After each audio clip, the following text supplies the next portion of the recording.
The girl who killed the king. Once upon a time in Old Town Calabar, there lived a king who was very powerful and feared by all. His name was Mbotu. Mbotu was a very famous king who was great in battle. He was also very successful and a skilled leader. The man captured lots of his enemies and made them prisoners. However, just as his kingdom grew and his people fell in love with him more, he was hated by many others. His enemies increased in number. One of the people that hated him so much was the land of Egypt. They were always scared that the young man may one day decide to destroy their land, so they hated every mention of his name. This also brought fear to them. They wanted Old Town Calabar destroyed. However, they knew they were not powerful enough to kill them, so they called for a meeting.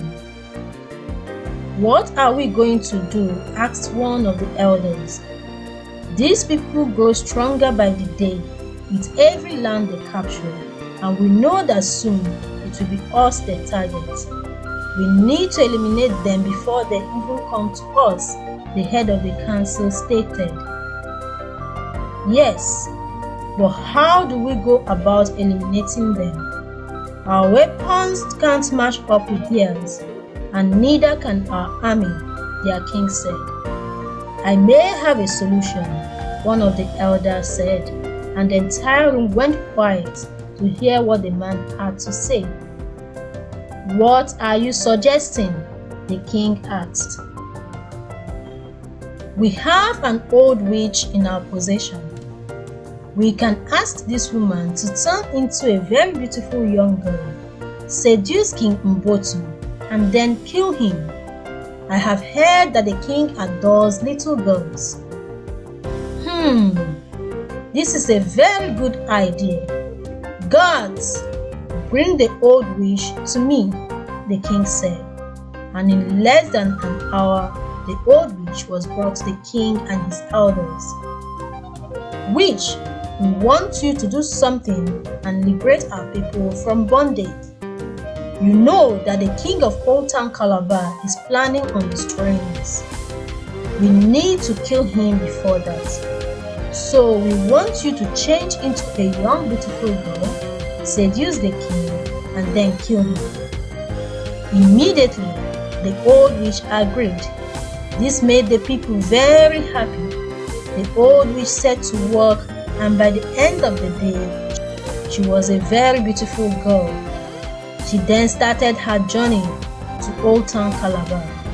When she arrived, they were having a feast, so the woman decorated herself with the most beautiful clothes and accessories and went to the feast hall. As soon as she entered the room, all eyes were on her. The people were amazed at such beauty. They could not believe their eyes.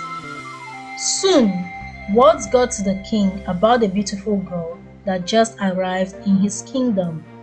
The king, being a lover of beautiful young maidens, immediately sent for her to be brought to him. As soon as the girl reached where the king was mesmerized by her beauty.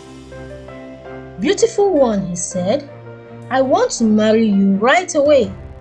The king held the girl close to him. The witch smiled and agreed. She didn't believe the plan would work so easily, but she was glad it did. The next day, the old witch prepared a dish for the king and then applied the sleeping potion to it. But because the potion needed time in the food before it could be effective, she stepped out for a wash in the stream. In the evening, the old witch came back. She carried the food and took it to the king. "My dearest king," she said when she got into his chambers, "I made this dish specially for you. I think you should eat it right away," she added with a hint of finality. "Oh, my dear, do you mean that you made this for me? Then I must eat it all." And so the king ate the entire food, and within a few hours he began feeling sleepy. "My dear," he said to the old witch, "I am beginning to feel sleepy. Let's retire to my inner chamber."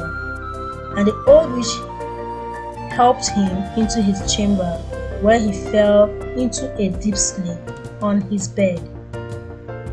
As soon as the old witch was sure that the king was fast asleep, she took a sharp knife and slit his neck and cut off his head.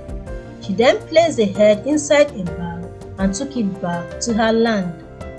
When her king saw her approaching with a bag, he stood up from his throne.